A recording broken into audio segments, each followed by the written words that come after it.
Good evening, Internet, and welcome to Top Shift 103. Now, I'm going to say there's a spoiler warning in effect here because this is new content which has come with release 3.1. I'm here looking for a crashed spaceship, crashed Anaconda called Bug Killer, which has appeared in the HIP 16613 system, Planet 1, -11, -95. Now, Canon were... wow, hang on a sec. There are two sections here. This is interesting. That doesn't look like a crashed Anaconda down there. Bang. Ouch. Oh dear. Not doing very well here with the landings. Landing gear deployed. That would always be handy. Anyway, now all this content has basically appeared in 3.1, and effectively new listening posts were added all throughout the galaxy, mostly in the Pleiades sector. And Canon, of course, picked up on these listening posts quite quickly and were able to decode them. And these listening posts pointed to new content on planetary surfaces. Now,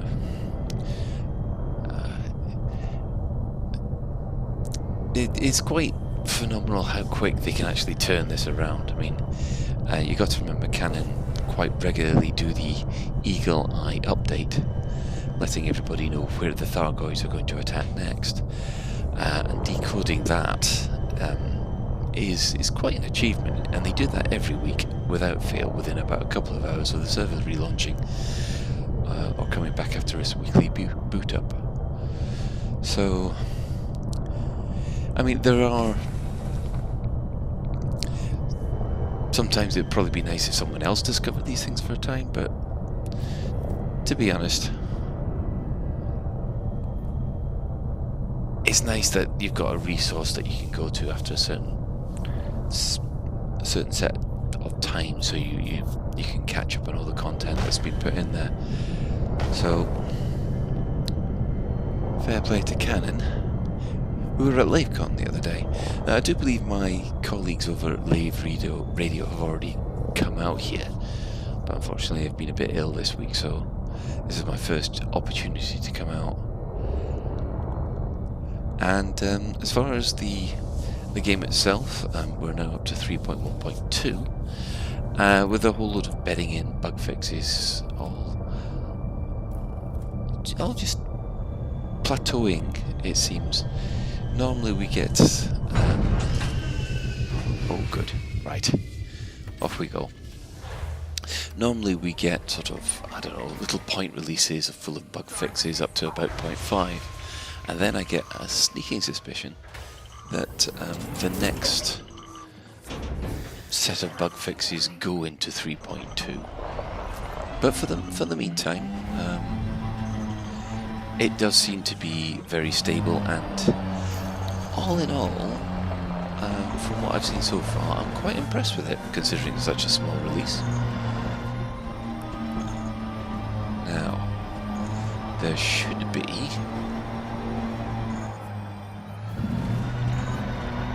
aha! Here we are. What have we got here? We have an SRV and an escape pod. I'll pick up the escape pod. Right, and it should be a comm signal. Ha! There we go. Although we've got to remember not to fire my guns at things I need to scan. That could lead to all sorts of misunderstandings.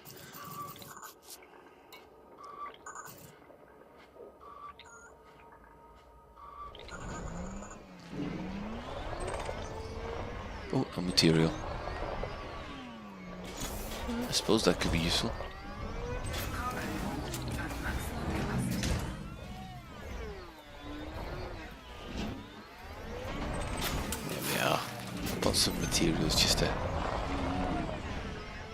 get things ready for the engineers, I think. There. Never turn down free materials.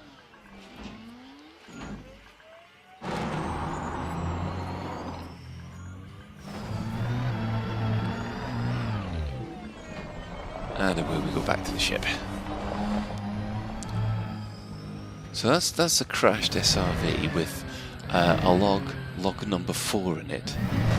So we're going to have to find the rest of the ship. Now, I've been told it's about directly 90 degrees away from the SRV, or the ship's 270 degrees. The SRV's 270 degrees away from the ship. So hopefully, if I just sort of fly around in circles, I'll be able to find the remains of the other ship.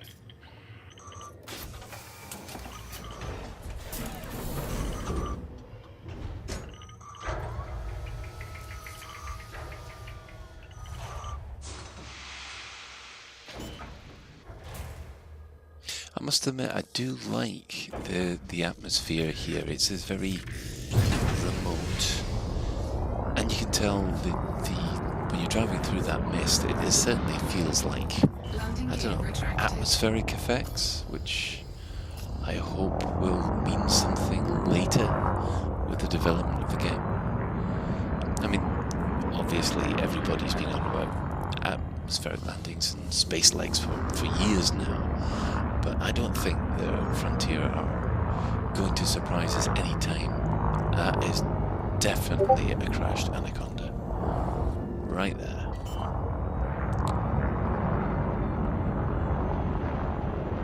Right. Let's get this ship down and have a look. Yes, like I was saying, I don't think there's going to be anything soon, at least in this year, about space legs or atmospheric landings. Although I must admit, everybody's gone excited over the trailer for 3.1, which had a whole load of people walking around the crate. But I do like this kind of atmospheric gaseous effect that they've got around these crash sites. It does give you hope that it's something that they're going to be able to use to build on for future releases. So we'll just pass the Sanctimonious there, which is quite happily standing guard. And sure enough, we have a cargo rack. Now, normally I've found the best way to deal with these is actually blow them up and just scoop the insides. Normally you get mats out of it, and maybe sometimes a cargo canister. But all mats are good. Oh, is that a comm? That's a comm beacon. Right. Now there should be 4 of them, so we've got to try and find all 4. Right. So okay. Where to next? There we are.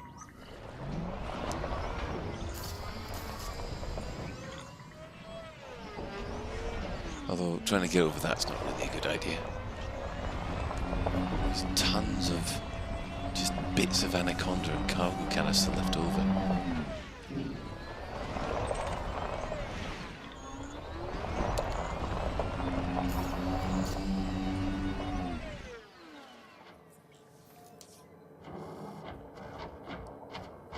Right. When in doubt, get the turret out.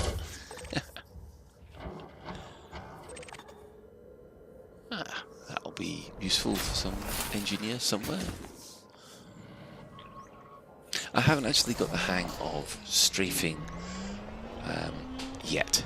You know, it's where you can control the turret while driving. I don't know whether it's my age or my coordination, but it does seem to be a lot more tricky than I was expecting. But still, this seems to be good enough.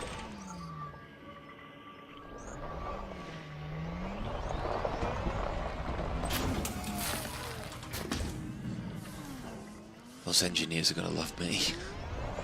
And here we can see the actual Anaconda itself, and if you look on the floor there, See all these horrible, what looks like green caustic scorch marks. Again, scan, don't fire. There we go.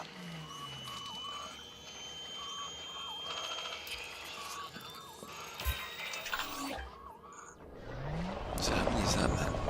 3 out of 4?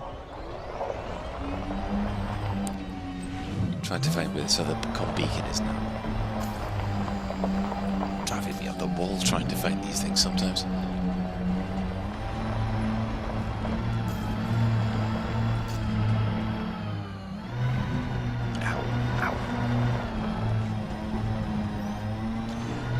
As far as the rest of the Thargoid's contents is concerned, I'm actually quite happy because I found a wingmate to try and...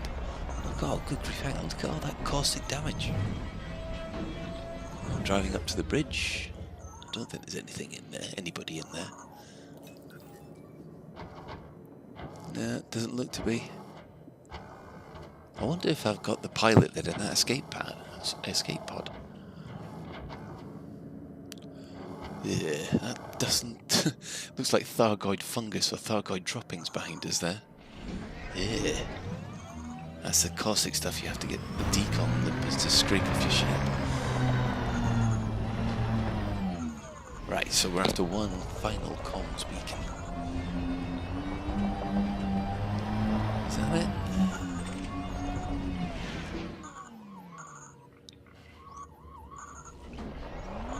Don't know. Probably I've already scanned that one. I missed one somewhere. That one.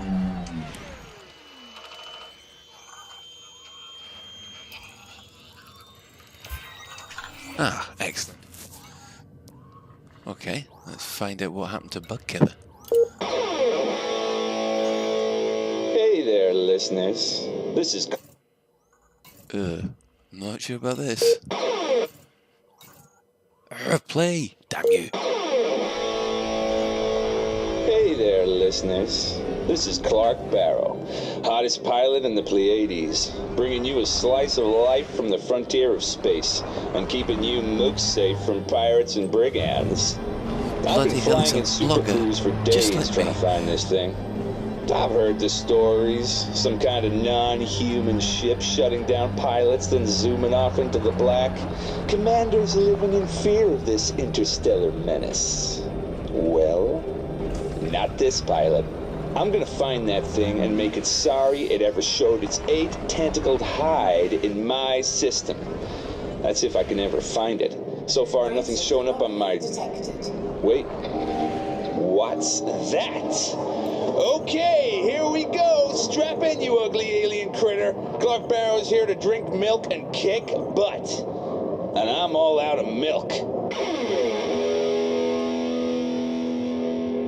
Oh my god. I hate him already. I hope they chewed him up. But judging by the escape pod.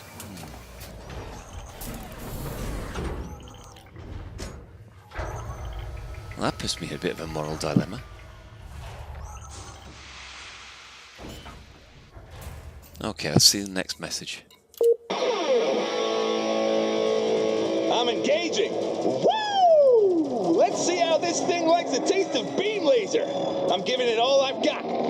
Can't wait for the Pilots Federation to get my report on this one. Clark Barrow goes down as the first pilot in history to take down an alien ship. With a beam laser? You must be joking. Its hull's still at 100%. That can't be right. My scanners must be playing up. But there are no visual signs of damage. And now it's turning. I'm hit. The shields are gone. TFSD. Someone else can take this thing down. They eat my frame shift wake, sucker.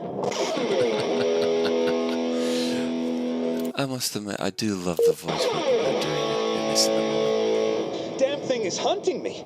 Must have scanned my wake and followed me into the system.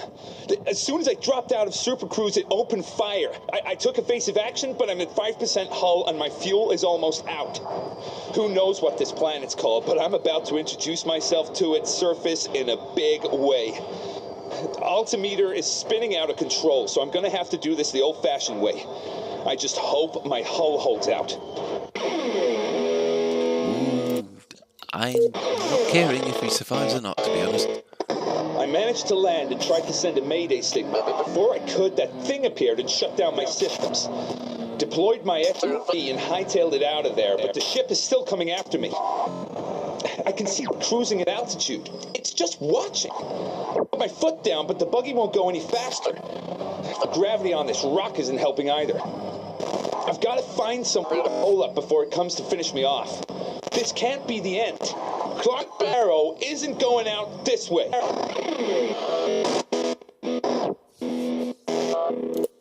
So I'm assuming I now have Clark Barrow's blooming life pod on board. Should I feed it to a Thargoid, or should I actually hand him in a research agent or a rescue agent? I think I might be a good guy and head back to Merope and drop him off at one of the stations there. But yeah, I must admit, as I was saying earlier, I'm really impressed with the voice work that they do on this. And these encounters, I know that they're on YouTube, but when you actually visit them yourself, they do. Frameshift drive charging. They do take on a life of their own. Anyway, that's it for this little episode. If you like what you've seen, please like and subscribe down below. And if you need any of the Elite Dangerous add-ons, you can click on some of the affiliate links below as well. That helps support this video cast. So thanks for joining me, and until next time, good night.